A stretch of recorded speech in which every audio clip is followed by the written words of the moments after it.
Here's what you missed on the Mike Brown Morning Show. All over this place and say hallelujah. That's one thing about Fred Hammond. He's gonna tell you what to do and how to do it in the song. He's gonna be real forceful with it.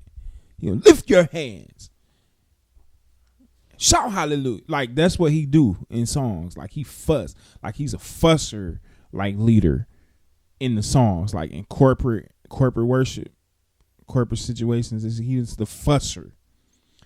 Anyways, if you've been listening, you saw that I played that entire project this morning, Purpose by Design, Fred Hammond, which is kind of part of the soundtrack of the early 2000s for me. One of many, but it's definitely on the list. I always say Pages of Life is like the epitome for me. Like that's the thriller. But don't sleep on Purpose by Design, man. Don't sleep on it. It helped to shape a lot of us as musicians around that time. It was a crucial point in our development as musicians, and you know that for me that was a great time in gospel music. Because it was a time where I was kind of like of age. I've come of age at that time, and it was just a great time in gospel music for me and a lot of my friends, man. Like, you know, I was thinking about how we would a lot of us grew up together. Most of you, everybody in gospel music knows the bass player Snoop Allen Evans, or Allen Snoop Evans. Well, we kind of grew up together. His grandfather was my pastor. So a lot of times we would, you know, find ourselves spending time together, whether it be birthday parties or camping trips or whatever have you, things like that. But it was so cool. I can remember a time where we would listen to records like Fred Hammond and, you know, Spirit of David and Spirit of David, Pages of Life, Purpose by Design, and then to see him later on, just a few years later, with the opportunity to play for Fred, like that was huge, man. Like, you know, and so, you know, I have to bring things when I talk here on the Mike Brown Morning Show. I have to make things full circle. You know, when you participate in putting things into the atmosphere, they come to pass. That's not to say Snoop said, I don't know what he said in his personal time, you know, but that's not to say that when we were all together, he was saying, I'm going to play for Fred one day. I'm going to travel all over the world with Fred. I don't know if he said that or not in his personal time, but I'm just saying the way that we would talk about the music and try to imitate the music, and then for him to be able to be on those stages of the world, having already imitated it, and it's just powerful, man, to me. And what you put into the atmosphere, what you put into the world, it will come back, man. It will. So don't be afraid to say what it is that you want. Don't be afraid to start to do what it is you want to do, even though it may not be on the level that you want to do it. Do it. Speak it. I can remember when I was growing up, you know, coming of age, you know, late teens, early 20s, there were guys that were prodigies that were already kind of like playing for major artists and stuff like that. And so people would ask me, like, have I played for anybody, you know, any major artists or anything like that? And I would say, yeah, man, I played for Sean P. Key. I played for Fred Hammond. And it wasn't a lie. And the reason it wasn't a lie is because in my room, I had keyboards set up and I had my CD player, and I would play along with the records sometimes. Now, sometimes I would just listen for my own pleasure.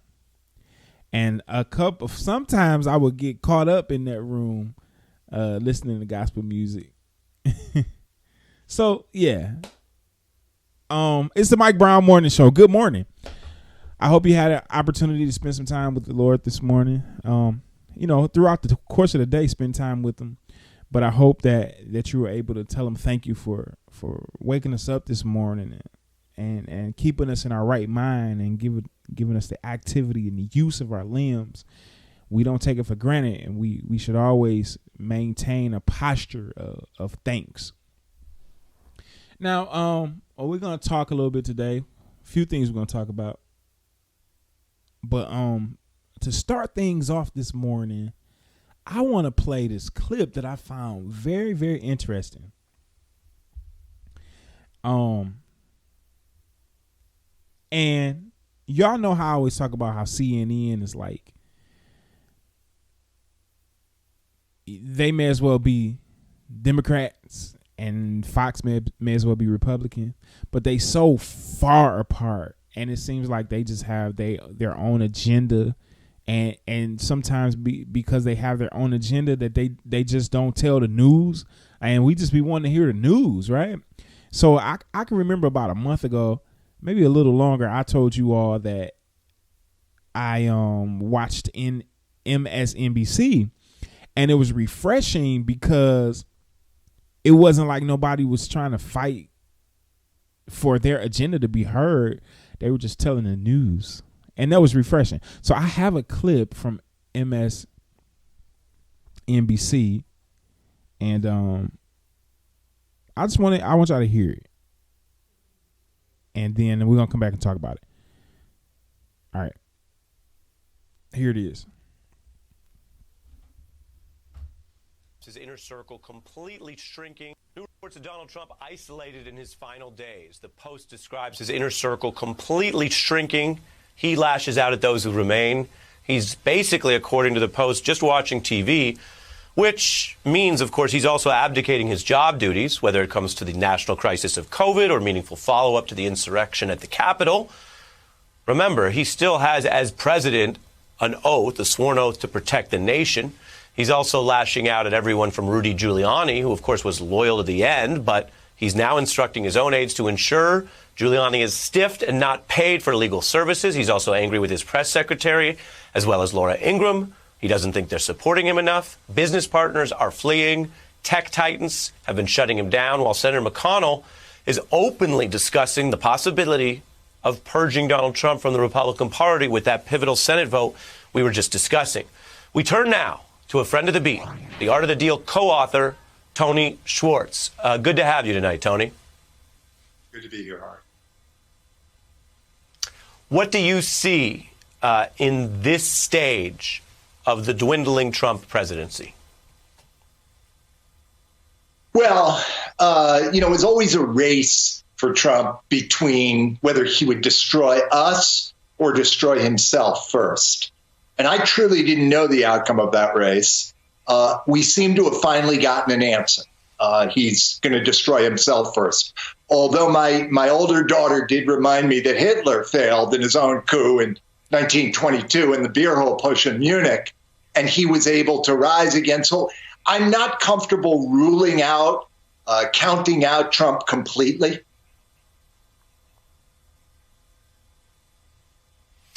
Yeah, I think when you look at the fact that the biggest question facing the Senate is whether this individual should be, as a constitutional matter, barred or not, there's the question of their return. I can distinguish, all kinds of historical figures, but the open constitutional question, as you say, is not resolved if he is alive, and depends what the Senate does.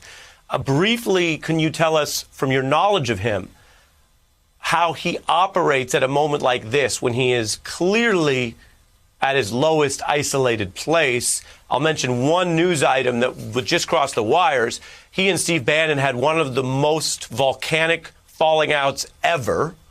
But Bloomberg has tonight, even though Bannon is indicted and awaiting trial, quote, Trump reconciles with ex-strategist Steve Bannon in order to work on what he's been doing, these authoritarian election challenges. Well, first of all, they deserve each other. And it shows you what Trump's down to. I mean, it's a handful of people who he'll even talk to anymore. And the minute Steve Bannon doesn't say the thing he wants him to, he'll be out too. What Trump is doing right now is he's moving between rage and delusion. Be very clear, this is unprecedented for him. It's never been so clear that he has a loss. So we don't actually know what happens to a person for whom this is the outcome. But he moves between rage and delusion. Rage is the only rage is the only emotion available to Donald Trump. He doesn't traffic in other emotions. And delusion is in the form of the fictional world that he's created and lived in throughout his life. But it's less fictional reality for him now, more rage, less capacity to believe his own lies. Yeah, and that's a reminder, again, on the side that a lot of people have to care about because he still has the nuclear codes for 6 more days. What happens to an individual at this breaking point when he has, as you say, fed off lies and delusion for so long? There is some pressure there. Now, I don't know if we're through the worst of this. You mentioned we don't know. I do think it's vital that we learn as we go. Longtime viewers, Tony, will recall you strongly warned about Trump during the 2016 race, and you drew on your past knowledge of him. I want to just take a look at some of your insights as well as a few memorable moments we've shared here amidst all the news. Okay. He'll go to anger, and he will drum up that anger that's sitting inside his supporters in any way he can to provide evidence that he was wronged, the election was rigged, and he didn't really lose. He lies about everything. What about Ram Dass? 3 words, be here now. Be here now. That's another good 3 words. I have 3 more words for you. Are you ready? I am. We got to go. It reminds me, Ari, of a favorite rapper from the 60s, Joni Mitchell. The real question is, will he end up destroying himself or us first? When Trump loses the election, he will never acknowledge, he will not concede the election, and he will never acknowledge that he lost the election. Admits nothing, never admit anything, never say you made a mistake, just keep coming. And if you lose, declare victory. Tony, there's a lot at stake. What must people know? Go ahead. No, I look at that and I realize how much of a burden I've carried for my role in this for the last 4 years. And I do feel as if a certain weight has been lifted from my shoulders, at least to some degree. So there it is. And briefly, when it comes to processing warnings, what do people need to know now, both not just the 6 days, but whatever comes next? Well, what I think he's done, his legacy is that he's unleashed and sanctioned in his supporters a level of violence that will very likely rise during the next 4 years and perhaps dramatically so. So if his goal was to, upend democracy, he came very close, but he failed. But who knows, because he has unleashed the worst forces available in the United States. Hey, I'm Ari Melber from MSNBC. You can see more of our videos right here, or better yet, subscribe to our YouTube. Okay, so you got a chance to hear from a person that's known Donald Trump for 40 years. He co-wrote The Art of the Deal with him, and you heard the things that he just said. Very telling. And so when you heard the interview, you heard that they went back and played some clips that this guy had previously spoken on. And in one of the clips, he says, if Donald Trump loses, he never admits defeat. And he keeps showing up as if he said if he loses, he's still going to claim victory. Like, he will not admit defeat. So that's something to think about and look at, because post January 20th, those 70 million people that voted for him, they gonna be agitated and irritated. It's gonna be a problem. We're not fearful though, but I'm just saying it's gonna be crazy. When you think about again the events on January 6th, you know, Donald Trump has to be held accountable in some way, because the thing about it is, so we can argue whether or not he incited that crowd of people to do what they did, although we all know that that's what happened. But that could be argued, right? It really could be, because someone can have a strong argument that although they had the rally, that didn't mean that he meant for those people to do whatever. But here's the main thing. Here's why he should really, really be held accountable, because after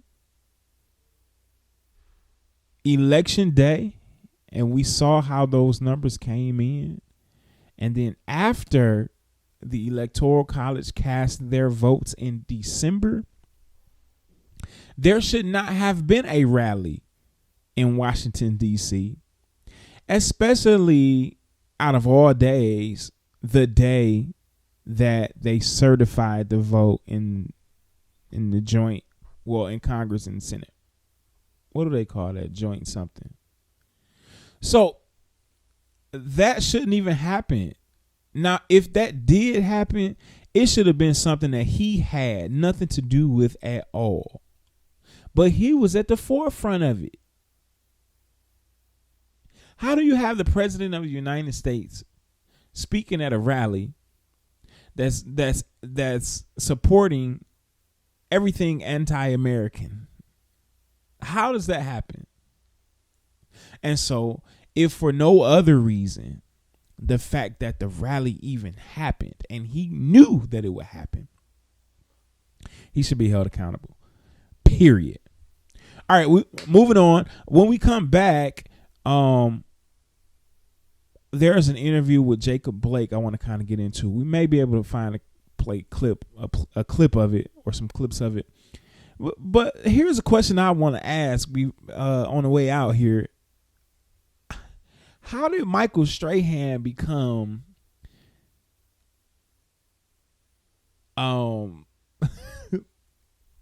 how can I say? Who made Michael Strahan an interviewer, or what's the word I'm looking for? You know, the people like Oprah and Barbara and them. Who made him that? I'm happy that a black man is doing his thing and all that, but it's some more well-spoken black men that I don't understand how Michael Strahan. But hey, that's just me. Maybe I'm thinking out loud. Maybe I shouldn't be thinking out loud. But I don't understand how Michael Strahan. But anyways, on our way out here on this break, I want to play a song from one of my favorite producers. His name is Bart Orr.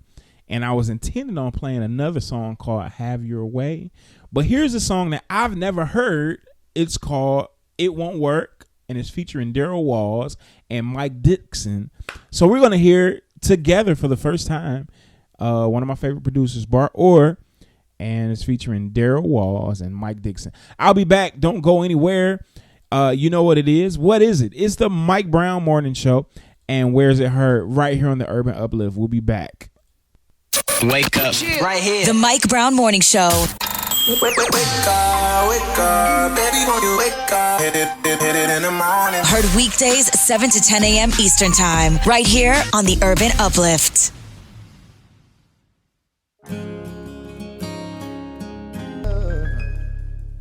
It was cool. I'm gonna be transparent with y'all. I wasn't really feeling it like that. I thought it was gonna be something else. It was some nice instrumentation and things of that nature. But I'm saying this to y'all because we heard it together for the first time. I didn't really like it that much. But it's to the glory of God. It's gospel music. But let me play a song I do like. And then we're gonna follow it up with some Mary Mary. Here is JoJo Martin with Even If It Takes Forever. Did y'all know that it was no charges brought in the Jacob Blake case? We're gonna get into that when we come back. I didn't know that.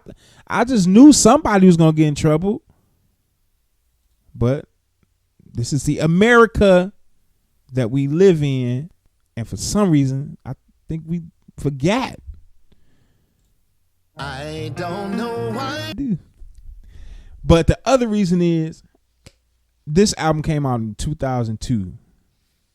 And I think I was late to the party. I don't know why, because I was a Mary Mary fan. But I remember I got a brand new car in 2003. What month was that? It had to be like April or May 2003. And I got this CD amongst some other CDs, but this one was like this was the one that I played all the time. And in the summertime, clean car, windows down, bumping Mary Mary. That junk was hype, man. I was hype. Yeah. So yeah, I just had a little memory lane situation. I was gonna play another song, but maybe we'll come back to that. But this is without a doubt my favorite Mary Mary album out of all of them. This is my favorite one. This is their second one. Incredible. Okay, the Jacob Blake. Y'all remember in the summertime in Wisconsin, after the police killed George Floyd in Minnesota, here we come in Wisconsin. They shoot a black man in the back 7 times. Now, y'all can remember we had a lot to say about that.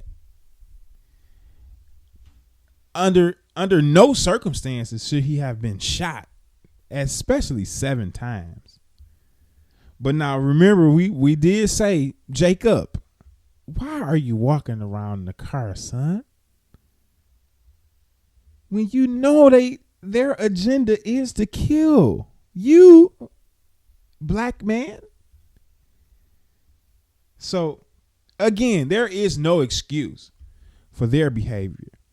But if you're a young, if you young black male and you're listening to me right now, don't do that. Here's the goal. Make it home. That's the goal, man. We got too many people dependent on us. There are too many potential heartbreaks for us not to make it home. So if you got to humble yourself in that moment, I know it's humbling. Let me tell you what happened to me one time. I got a whole bunch of police stories. But one time I get pulled over in a suburb here in Michigan. It's a suburb. I get pulled over in Grosse Pointe, right? Grosse Pointe is supposed to be one of the richest cities in America. It used to be anyway. I don't know if it still is. But you got to know with that comes prejudice and white supremacy and all kinds of things. But the problem is, it's a whole bunch of black people that travel through their mug every day. I mean, the hospital is right at the edge of it. St. John. Now the other one, what's the other? It used to be Bon Secours. I think it's a Beaumont Hospital now. That's a little bit, that's you in Grosse Pointe for real at that point. But St. John Hospital is at like the meeting point of Detroit and Grosse Pointe.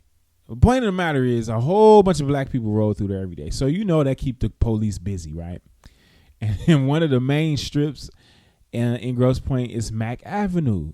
The speed limit is 30. I mean, it feels like when you drive 30, it feels like you walking fast. But I tend to especially in those situations, follow the speed limit, because I ain't trying to get pulled over. And Sam, if you listening, you know I do the speed limit. So, long story short, cop pulls me over. This may be one of the times that my license was suspended, because I don't know if I told y'all before. You heard me say it before in the interview I did with Judge Coleman. Then she wasn't Judge Coleman, but I get to say Judge Coleman now. But you heard me talk about how, I went through this cycle of your license gets suspended because of the driver's responsibility fee, because you have to make payments, and if you default on a payment, then they suspend your license again. If you get pulled over again with a suspended license, now you got to go through the whole process again of getting another ticket, and then that warrants another driver's responsibility fee, and then you find yourself in this hole. It's just like feels impossible to get out of. So this may have been one of those times. So cop pulls me over. Now, when I'm already knowing the situation, so when he comes, and this may help somebody out too, if you find yourself in this situation, young man, young black male, you really shouldn't be driving on a suspended license. But I understand life happens. How you gonna make money if you don't go to work? How you gonna go to work if you don't drive? In most cases, but this is what you do, and this is what you do. This helped me a great deal. As soon as they come and ask you for your information, tell them up front, officer, my license are suspended because yada yada blah blah blah, and yada yada blah blah blah. Do not let them walk away from that car without telling them the situation, because sure as my name, if you don't, they're going to come back to that car and tell you step out the car. All right. Long story short, he comes back to the car. And he's like, well, why you can't pay? Why you haven't paid? And I told him, officer, I've done my best to keep up with the payments, but the payment lapse or whatever have you, yada, yada. And then he asked me, this is what made me mad. He asked me, well, where do you work? I told him that I worked at the church. This man told me, oh, well, maybe that's the problem. Maybe you need to get a better job. When I tell you I wanted to hit him in the throat, it was just white privilege just oozing out. They get on my nerves so bad. But anyways, that's just one of my police stories. I got many of them. They target us. They target black men driving. But let's listen to Jacob Blake. Let's listen to this interview. I'll be back. Because I felt like I was dying. I was counting down the breaths. I was awoke the whole time. Mom! It was a moment Jacob Blake thought he was about to die. I was counting down my breaths and my blinks because I was just staring right at the sky, watching the clouds. I'm just like, God, I'm coming. I guess this is it for me, but it wasn't. The 29-year-old speaking out for the first time almost 5 months after being shot 7 times by police. You didn't resist. I resisted to getting beat on. What I mean by that is not falling, not letting them put their head on my neck. That's all I was thinking, honestly. Blake is now partially paralyzed from the waist down. A moment captured by bystanders, eventually going viral. The encounter marking the climax of a summer rocked by a reckoning. Say her name! Protesters adding the name Jacob Blake to their rallying cry, joining those of George Floyd and Breonna Taylor,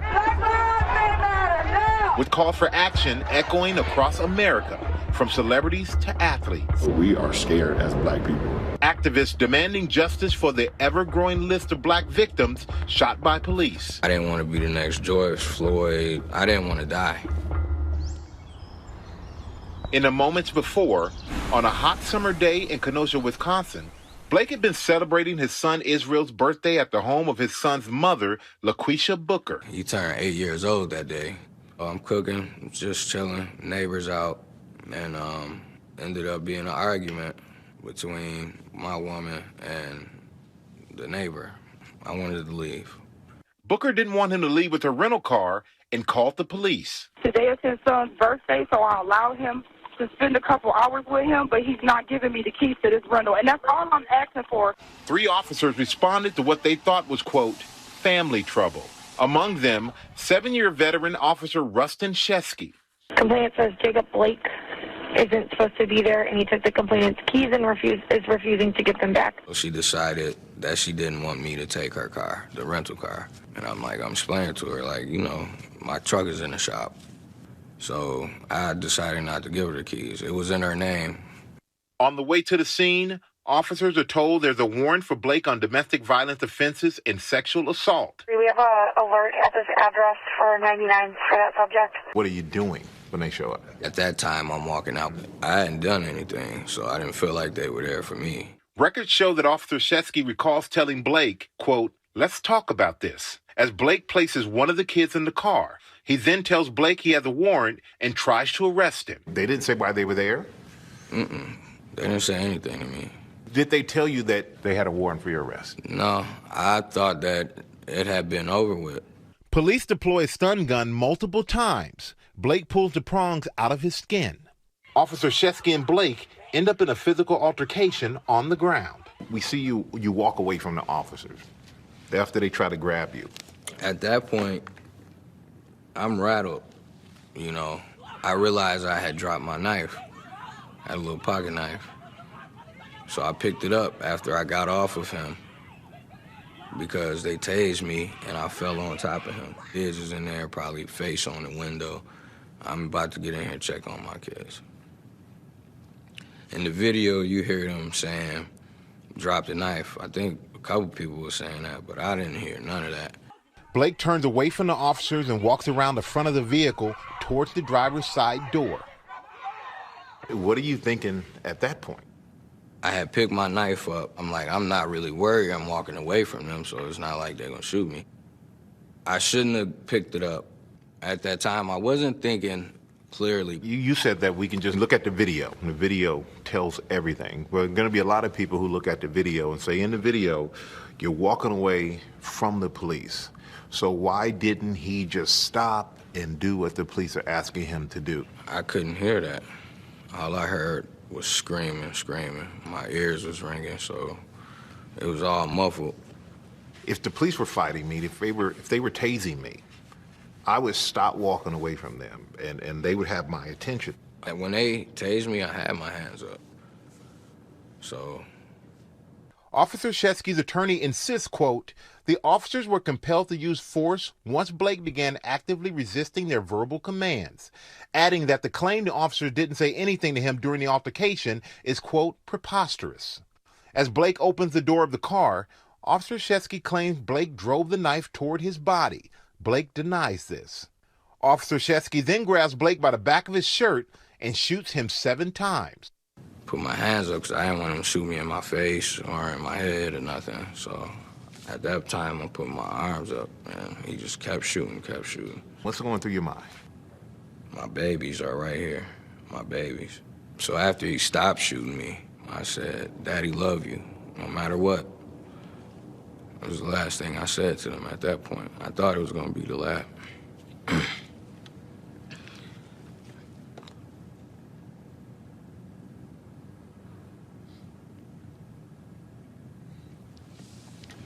I thought it was going to be the last thing I say to them. Thank God it wasn't. According to records released by the Wisconsin Criminal Investigation, in the past, Blake was arrested for attempting to flee police and for resisting arrest. These charges were dropped. There are critics who are going to say, well, he's had run-in with the law in the past. He doesn't deserve any sympathy. If you're a black person in America and you're not perfect, then they say, oh, it was justified. It's like our children have to be angels. Days after the video was posted, voices calling for justice grew louder. the city of Kenosha enraged. By day, peaceful demonstrations calling for the officers to be held accountable. This country is kind of like a box of matches right now, and we're just the match that got lit. By night, parts of the city brought down in flames. The riots turning deadly when armed vigilantes clashed with protesters. We're protecting from the citizens, and I just got pepper sprayed by a person in the crowd. During the unrest, Kyle Rittenhouse, who was 17 at the time, shot 3 people. 2 later died. He was arrested the next day and charged with multiple counts of homicide. He has pled not guilty to all the charges, claiming he acted in self-defense. But now Rittenhouse, who is currently free on a $2 million bond, is making headlines yet again. Prosecutors are seeking to amend the conditions of his bond after images and videos surfaced last week. The photos show the 18-year-old flashing signs associated with white supremacists and being serenaded with a song allegedly associated with the far-right group, the Proud Boys. His attorney denies any association with these groups. Many are comparing the treatment of Rittenhouse's arrest with Blake's. 17-year-old Kyle Rittenhouse. He is accused of killing 2 people at a protest over your case. And he walks past cops. He has an assault rifle. Have you seen that video? Mm-hmm. Yes. When you see that, what is your thoughts when you see something like that happen? Again, it wasn't a surprise to me. It was devastating. I mean... Say it. He's white. That's the difference. There are 2 justice systems that govern America, one for black America and one for white America, which says, well, black people shoot first, ask questions later. Last week, the prosecutor declined to press charges. No Kenosha law enforcement officer in this case will be charged with any criminal offense. He said Officer Shesky was justified in his use of force because Blake was armed with a knife, refused orders to drop it. Officer Shesky's attorney, in a statement, insists that, quote, race had absolutely nothing to do with the officer's actions. Blake was given every opportunity to comply with the officers, and he repeatedly chose not to. Shesky and the 2 other officers involved in the shooting remain on paid administrative leave. What did you expect when you knew that the decision was coming up on if they were going to file charges or not? I knew they were engaging in the intellectual justification of discrimination. As Martin Luther King said in the letter from the Birmingham jail, just because you say it's legal, that don't make it right. I mean, Black Lives Matter, America, and we keep giving you exhibit after exhibit after exhibit, yet you continue to tell us that we're not worthy of equal justice. Blake and his attorney said they plan to file a civil suit against the Kenosha Police Department. Almost 5 months after the incident, Blake says he is now focusing on healing. Unfortunately, I need help all day. My mom, she's helping me get in and out of the bed. She helps me do a lot of stuff. It's changed 100%. And we know your kids who are in the car. Have you had any conversations with them about this since it all happened? When they seen me, they couldn't believe I was alive. My 8-year-old was just staring at me, you know. I've explained to him and broke it down to him, like, Daddy can die, but for some reason I didn't that day.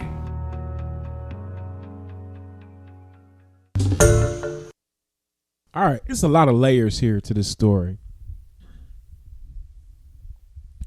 Again, though, under no circumstances should Jacob have been shot 7 times. But we do get a chance to see in this interview that Jacob made a lot of missteps in this whole exchange, this whole interaction. We didn't know before, in our rage, we didn't know that he had been stung by the stun gun. I didn't know he had a knife. But I did see him walk around that car, getting ready to open that door. That was not a good move, Jacob.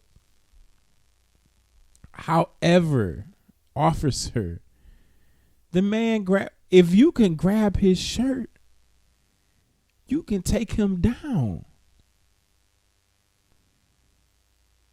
And then to hear this man say none of the officers will be prosecuted, and this man shot Jacob 7 times.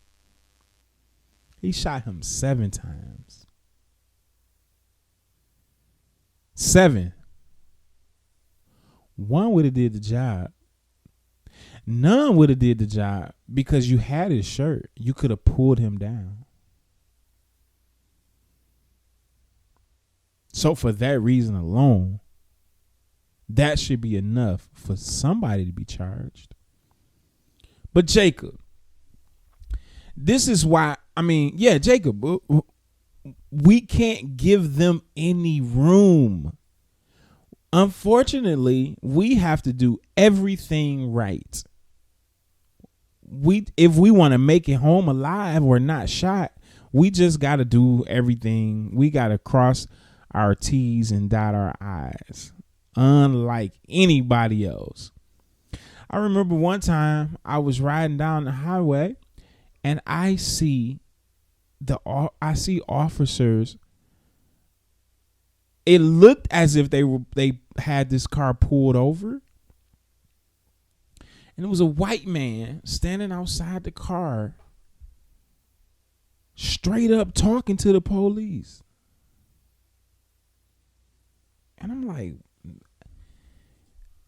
I wouldn't be able to do that. But hey, that's the world we live in. Listen, it's the Mike Brown Morning Show. I'll be back. We'll talk more about it when I come back. Since we here, I'm gonna play one more song from this album. I'll be back. If he's already getting threats, and so it made me look. I wanted to see if senators get Secret Service detail. Now, my search is really inconclusive because all it said is that the Capitol Police, go figure, the Capitol Police protects the senators and the Congress people, congressmen and women. But here's the problem, though. Those people, that's fine and well when they're in D.C., but what about when they go home? And they spend although they spend some time in D.C., they spend a great deal of time in their home states. So who then protects them? I never even thought about that till now, because you have to know that Warnock has got a target on his back. He is the first black senator in the state of Georgia. Folks, this is 2021, and we still got black people that's the first something. That to me, that's a little more frightening. And I didn't even think about it till I saw that. But that's more frightening than Barack Obama being the first so-called black president. Yeah, man. So keep him in your prayers, because it's going to be a rough road for that gentleman. And he a pastor, too. He already going to get the pastor attacks. So, yeah, that's a tough road right there. Pray for him. Also, keep the Pace family in your prayers as they mourn the loss of their sister, their aunt. I don't know if she had any children or not, but Durandis Pace. Keep them in your prayers. She could sing, too. I didn't even realize how good she could sing until I saw some clips that everybody were posting and things of that nature. So anybody that's affected by the loss of her life, keep them in your prayers. This is how we're going to end the show today.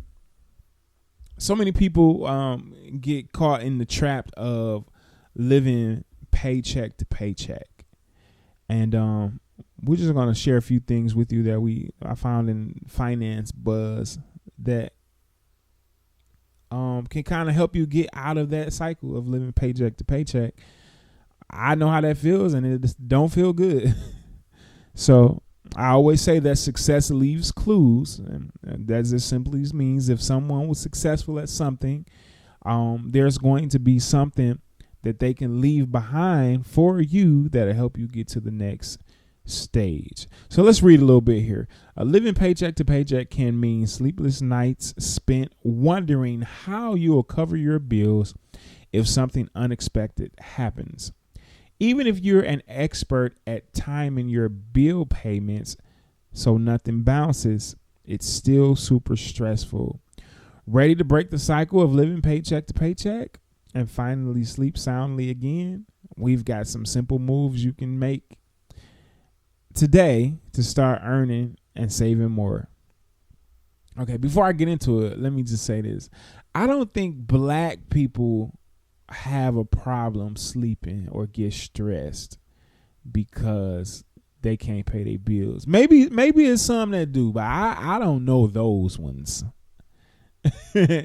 But it is a good feeling to know that your bills are paid though. Okay, number 1, get $5 to start investing in Apple, Amazon, and other companies. If you want to break the cycle of living paycheck to paycheck, it may be time to take a look at starting to invest in your future. Even if you don't have a lot of money to invest, you don't have to let that stop you. You can start investing with $1. Again, success leaves clues. I can testify to this. If you want to see your money grow, invest in the stock market. Now, that may seem like an impossible feat. Well, let me help you. There is an app called Stash. Now, there are others, like Acorns and Robinhood. And I have both of those too. But Stash seems to be the most interactive for me. I just understand it better. Now, that's not to say that Acorns Acorns has done good by me. But Stash is a little more interactive. But here's what the article brought Stash up. And so here's what it says. Stash was built to help beginner investors get started. You can buy fractional shares, which are partial shares in companies that are household names like Apple, Google, Amazon, and more. Normally, a single share of these companies could cost hundreds or even thousands of dollars, but you only need $1 to get started with Stash. I'm telling you all, it's pretty good. And unlike having your money in the bank, in the stock market, it is a higher risk, but the percentage that you get back on your money is way higher than that you would get in a bank. So here's an idea. Start like this. Take $5 out of every check and let that go to your Stash account. Once it's there, here's the cool thing about it. You get to choose what you want to invest your money in. That's why I like Stash, because you get to choose what you want to invest your money in. Now, there are some companies that their stocks are less than $5. If you find the right company, let's just say you find a company that their stock's $5. So that means every week, if you decide to stick with that one company, I wouldn't suggest that. I would say diversify a little bit, but if you found a stock that was $5 or less, right? That means that every time you spent $5 or whatever amount it was, you bought a whole share in that company. So let's say that stock goes from $5 to $20. I mean, that's a big jump, but it can happen. We've seen it happen. We've heard it happen before. Imagine. So if you had two stocks, that's $10, right? You spend $10. Now the stock goes up to $20. Your $10 is turning to $40 real quick. And y'all know that you can have $1,000 in the savings account, and at the end of the year, It's gonna, if you don't never touch it, it's gonna be $1,000.50. I may be exaggerating, but you know, the banks don't pay you no money and they use your money to do what it is I'm telling you to do on Stash. That's all they doing. They playing with your money. We put our monies in the bank for them to play with it. And I heard Mark Cuban say this. And in the next couple of days, you're going to hear an interview on the Urban Uplift that Earn Your Leisure did with Mark Cuban. But he said this, you should have savings. And he's a billionaire. But he said your savings should be for emergencies. So like, he said you should have 6 to 12 months of savings. So if something like a pandemic happens, then and you lose your active income, then you'll still be able to pay your bills.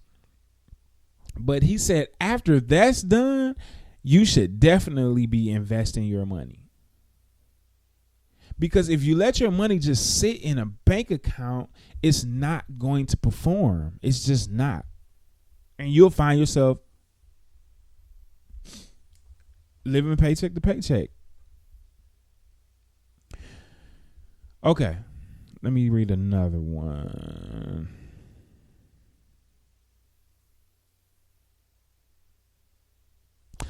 Here's another one. See if you can raise your credit score in real time.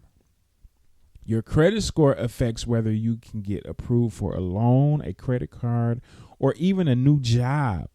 Now, I think that's out cold. Although I understand it to a certain degree, because, I mean, your credit does speak to your credit worthiness. However, if you know anything about credit, one thing can make you dip 30 points real quick. And that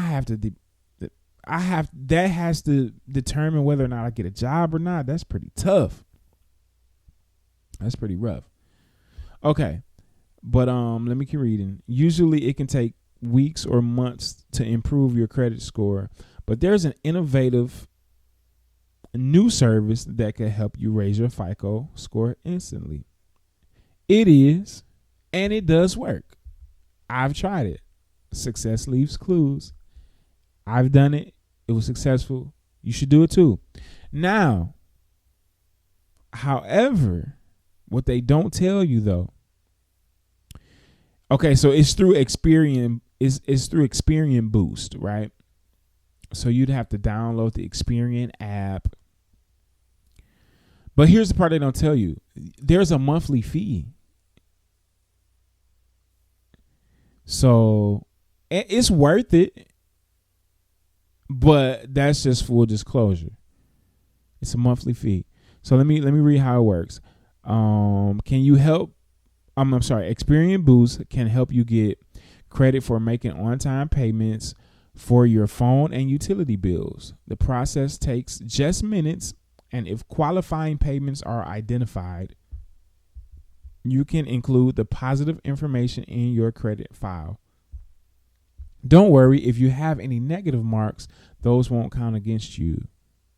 So basically, here it is. You pay your cell phone bill every month, right? Or you pay your utility bills every month. So what Experian Boost does is they use a platform called Plaid, right?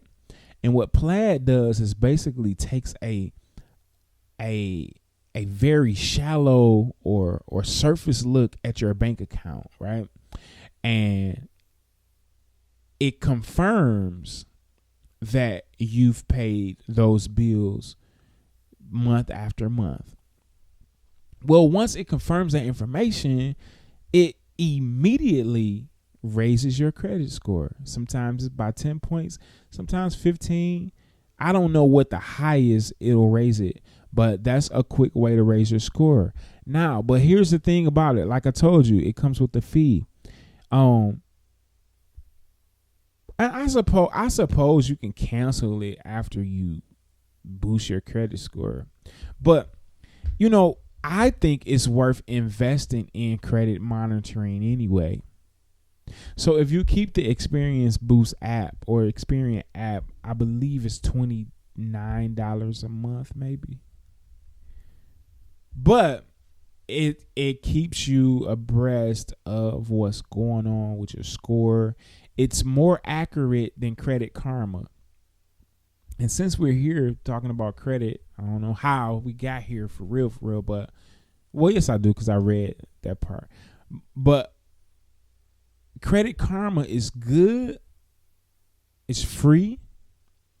But I need you to know that as it relates to your score on Credit Karma, it's not always, it's not 100% accurate, in that sometimes Credit Karma is a little bit delayed with your current score.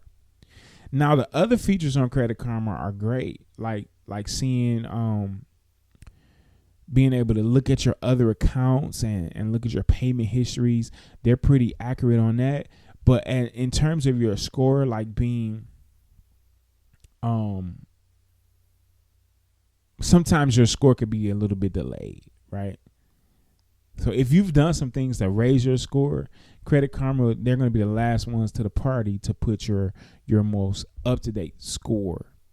And also, Credit Karma uses a system called Vantage scoring. So when they look at your score, it's the model is Vantage. Well, what Experian does is they use the FICO model. Now, I can't get real in depth and tell you why the differences are what they are, but I can tell you what the differences are. So when you go to purchase a home, for example, the mortgage company careth not about your Vantage score. And in a lot of cases, in most cases, your Vantage score is going to be higher than your FICO score. Sometimes like by 10, 20 points. Real story, real talk. I just learned this a couple of months ago. So the FICO score is what the mortgage companies go by, and sometimes that score is about 20 points less than the Vantage score.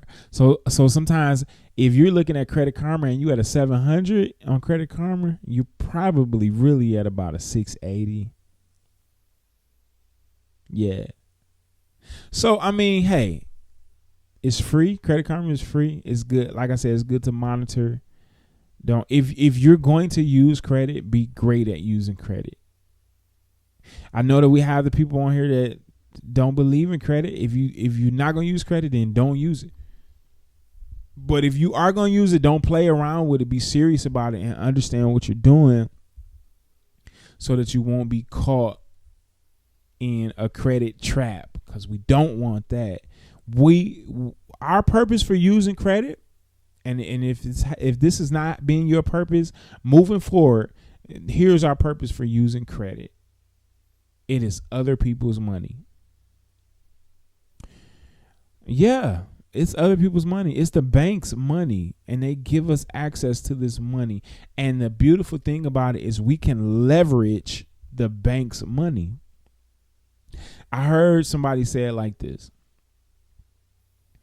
If you were walking down the street and you were going to get robbed, would you want the robber to take your money or somebody else's money?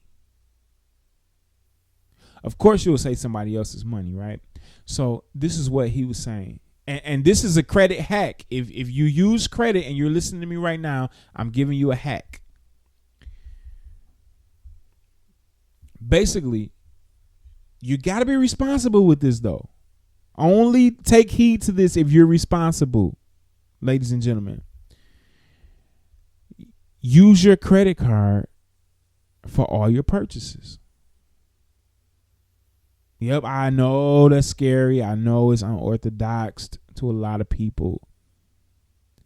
But when you leave the house, leave your money, use other people's money. But here's the hack. Pay your credit card bill. I mean all of it. Everything that you was going to spend, if you would have used your debit card or cash, use your credit card for it. But when it's time to pay that bill, pay the bill.